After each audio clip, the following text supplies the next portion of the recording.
Pero lo que tenemos que entender es cómo funciona el cuerpo, cómo se organiza a nivel biomecánico, cómo funciona a nivel neurológico, cómo es la función humana. Y luego, entendiendo eso y entendiendo cómo se genera una disfunción, podemos entender y diseñar un plan de tratamiento, de prevención, de adaptación, de lo que quieras, ¿no? Entonces, tenemos que entender que principalmente una rotura de ligamento cruzado anterior, si hablamos de las no traumáticas, porque bueno, si obviamente recibes un golpe y te rompes el cruzado, pues poco hay que hacer a nivel de prevención, ¿no? Pero las roturas no traumáticas suelen deberse principalmente a dos cosas. Una de ellas es un fallo en la mecánica de carrera, ¿vale? Que no haya una buena mecánica asentada y por lo tanto no esté preparado para a lo mejor realizar un cambio de dirección a alta velocidad, ¿no? Que eso suele verse mucho en deportes colectivos, en fútbol, en rugby. Y la otra cosa, que no tiene por qué ser excluyente de este déficit en la técnica de carrera, es que haya algún tipo de disfunción a nivel neurológico, que ahora entraremos en ello, que haga que la integridad y la función de ese complejo, en este caso la rodilla, no sea el adecuado. Por lo tanto, sea capaz de tolerar menos estrés, ¿vale? Y unido a esto, a nivel de propiedades de tejido, pero que tiene una parte a nivel de colágeno, ¿no? A nivel de tejido, y tiene otra parte a nivel también de la propia propiciación del ligamento, que no sea capaz de realizar su trabajo de estabilización en los diferentes planos de movimiento. ¿No? Entonces, cuando el problema viene de una disfunción neurológica, pues por ejemplo, que tenga más señal o menos señal el ligamento, porque esto todo funciona como con transductores, ¿no? Al final, lo que hacen nuestros propioceptores, que se encuentran pues, en la piel, en los ligamentos, en el tejido celular subcutáneo, en la cápsula articular, etcétera, etcétera, etcétera, lo que hacen es recoger información del medio, la envían al sistema nervioso central, en el sistema nervioso central se procesa y este ejecuta una respuesta, que puede ser una estrategia de movimiento o una estabilización a cualquier nivel, ¿no? Por lo tanto, cuando la información que se está recogiendo no es la adecuada porque el funcionamiento de ese receptor o de ese ligamento no es correcto, entonces ya toda la cadena está viciada. Por lo tanto, la respuesta es imposible que sea buena. ¿Qué es lo que pasa? Que el ser humano tiene una capacidad de adaptación bestial. Si no, no estaríamos aquí. Entonces, lo que hacemos es normalmente generar compensaciones alrededor de esa disfunción. Y por lo tanto, esas compensaciones aseguran la supervivencia, pero no es ese movimiento o esa función ideal a nivel teórica. Vamos a hablar. No sé si me estoy poniendo muy técnico. Sí, a ver, pero es muy interesante porque toda la gente que a lo mejor no lo conoce, pues le interesa. Entonces, por eso te estoy dejando, ¿sabes? Claro, es que de estas cosas, vamos, yo no escucho por ahí hablar a mucha gente sobre esto, pero es importante porque tú no le puedes achacar una lesión simplemente a una mala técnica de carrera, que podría ser, ¿vale? Pero al final, y esto va a ser igual en un hombro que en una rodilla, que en un tobillo, que en cualquier zona. Cuando al final la información que ese complejo está recabando del interior y del exterior, si no es adecuada, toda la cadena está viciada. ¿Vale? Entonces, esto se hila mucho con la publicación que hice hace un par de semanas sobre control motor, que yo decía, el control motor no es consciente, ¿vale? Porque al final, para que el control motor pudiera ser consciente, que en una etapa mucho más avanzada podría llegar a serlo, antes que eso necesitas que la recogida de la información sea la adecuada, ¿vale? Tenemos tres sistemas de recogida principalmente, que son visual, vestibular y propioceptivo, ¿vale? El vestíbulo nos da la información sobre nuestra orientación en el espacio, ¿vale? Es el órgano de equilibrio, como lo suelen llamar. El visual pues, nos da información sobre el medio a nivel de campo de visión, qué objetos se nos acercan, qué se nos aleja, también nos ayuda a orientarnos en el espacio. Y luego la propiocepción son todos esos receptores que se encuentran, como he dicho, en ligamentos, músculos, fascia, tendones, en la piel, que nos dan información sobre el grado de estiramiento, el grado de tensión, el grado de presión, el grado de vibración. ¿Vale? Al final lo que hacen es recoger información y nos permiten, tras un procesamiento en el sistema nervioso central, organizar nuestro movimiento. Entonces, todo el origen de cualquier lesión no traumática está ahí. Y luego las traumáticas también tendrían algo de componente a ese nivel, ¿no? Pero todo el origen está ahí. Entonces, hay muchas formas en las que se puede generar esa disfunción, pero cualquier disfunción que esté en un sistema, en un complejo, en una articulación, en un músculo, o lo que sea, nos va a producir alteraciones en el movimiento. Dentro de esas disfunciones hay algunas que tienen más importancia y otras que tienen menos importancia. Y eso va a depender de cada persona. ¿Vale? A lo mejor tú tienes una disfunción en un uso neuromuscular en tu cuádriceps derecho, por ejemplo, y yo tengo la misma disfunción, que bueno, rara vez se presentan de la misma forma, pero suponiendo que tuviésemos la misma, a lo mejor para mi sistema es más importante esa disfunción y me genera más problemas que a ti, que a lo mejor no te genera ningún problema. ¿Vale?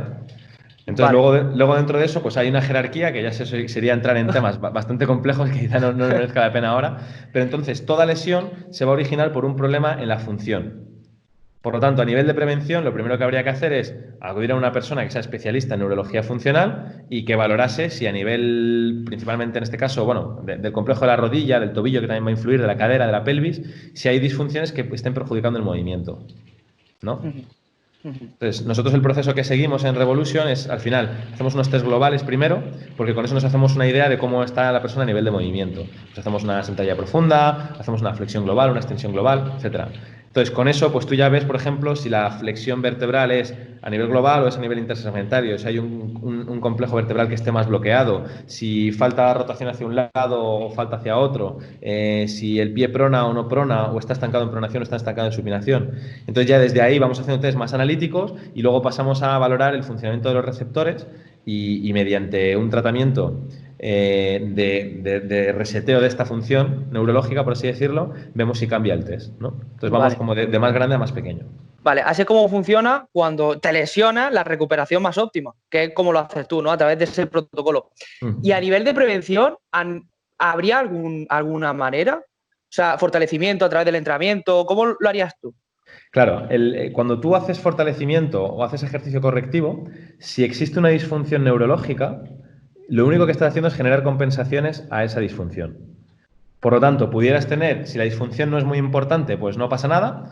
Si es ciertamente importante, pues podrías tener una pequeña mejora en los síntomas, pero realmente el problema sigue ahí, ¿vale? Esto es, por así decirlo, como si en una habitación tú tienes un detector de humos, una alarma de incendios. Entonces, si el detector de humos, por ejemplo, está más sensible de la cuenta, a nada que a lo mejor suba un poco la temperatura, dispara la alarma y van los bomberos ahí, ¿no? Entonces, ¿realmente son los bomberos lo que han causado que esa alarma se dispare? No. Es el receptor que no tiene la función alterada. Por mucho que yo le apague la alarma, el problema sigue estando en el receptor, ¿vale? En el receptor de humos, en este caso. Entonces, lo que habría que hacer es calibrar ese receptor para que funcione al umbral que tiene que funcionar. ¿Vale? Sé que son temas un poco complejos y que la gente no está muy acostumbrada a eso. Entonces, si tú metes ejercicio o fortalecimiento alrededor de una disfunción, vas a generar compensaciones. ¿Vale? Por lo tanto, a nivel de prevención, lo más importante, vamos, me pongo en la piel de un entrenador que le llega a alguien a entrenar, que te contrata como entrenador personal, le llega a su centro y tú quieres entrenar a una persona o un preparador físico de un equipo deportivo. Pues tú lo primero que tienes que hacer es evaluar el movimiento. Al igual que tú evalúas en un futbolista o en un corredor, aparte de unos drills con balón, puedes a lo mejor valorar su capacidad aeróbica máxima o su consumo de oxígeno o un test de velocidad máxima, etcétera, y valoras a nivel cuantitativo cómo es su condición física. También tenemos que valorar a nivel cualitativo cuál es su calidad o su capacidad de movimiento. ¿Vale? Eso es muy importante. Vale. Seas entrenador o seas fisio, yo en ese sentido creo que la puerta de entrada es la misma. ¿Vale? Y bueno, digo entrenador o fisio, me da igual, osteópata, quiropráctico, cualquier profesional que trabaje con movimiento o con actividad física. Tú tienes que saber que al final somos todos lo mismo, lo que pasa es que trabajamos en diferentes contextos. O sea, si yo como fisio le hago a alguien una flexión de cadera pasiva, sigue siendo una sentadilla. Lo que pasa es que el contexto es diferente. A lo mejor tú lo haces con una barra y te metes 150 kilos y a lo mejor yo lo estoy haciendo en una pierna a una persona tumbada en la camilla. Pero al final no deja de ser una flexión de cadera, ¿vale? Entre otras cosas. Entonces, al final son contextos y nosotros, como profesionales del movimiento, tenemos que saber evaluar el movimiento, tenemos que saber valorarlo.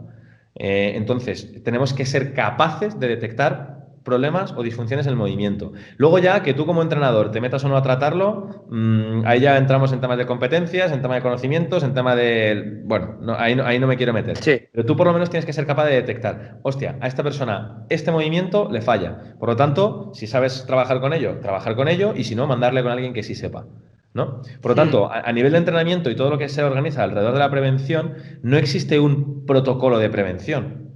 Eso no existe. O sea, existen ejercicios o ítems, mejor dicho, mejor que ejercicios, porque esos ítems se van a cumplir a través de ciertos ejercicios y ciertas cosas, pero existen ítems que una persona tiene que cumplir para reducir al mínimo el riesgo de lesión. Vale. ¿No? O sea, depende de cada persona. Claro, bueno, sí, o sea, hay unas cosas generales, o sea, a mí, por ejemplo, ahora si quieres nos metemos un poco más en profundidad en ello, ¿no? Pero para que una persona, por ejemplo, no se lesione un ligamento cruzado anterior o tenga un riesgo muy reducido, pues antes que ser capaz de hacer un cambio de dirección a alta velocidad en un sprint, tendrá que ser capaz, a lo mejor, de realizar un cambio de dirección a baja velocidad. Por ejemplo, antes de eso tendrá que ser capaz de realizar una mecánica de movimiento de ese cambio de dirección adecuada en un contexto más cerrado, a lo mejor en un entrenamiento, realizando solamente esa mecánica. A lo mejor antes de eso tiene que ser estable a una pierna y tiene que ser fuerte con una pierna, o en gestos asimétricos. Antes de eso tiene que ser capaz de decelerar y tiene que ser capaz de acelerar. Y tiene que tener cierta capacidad elástica en sus tejidos, ¿no? Antes de eso tiene que ser fuerte en el suelo. O sea, hay una serie de pasos que se tienen que cumplir. El tema es que esos pasos, cuando una persona no ha llegado a ese nivel, no tiene cumplidos esos ítems, puede ser por falta de capacidad, y eso sí que es entrenamiento, o puede ser porque tiene una disfunción que le impide tener esa capacidad. Entonces, lo primero sería solucionar esa disfunción, aunque todavía no haya generado ningún problema. Tú puedes tener las disfunciones y que no te estén generando dolor, por ejemplo, o sintomatología, pero sí que te han alterado el movimiento. Solucionas la disfunción y luego tienes que entrenarlo. Y tienes que ir ganando capacidad en los tejidos. Pues trabajo isométrico, trabajo excéntrico, trabajo concéntrico, aceleración, saltos, plíos, etc.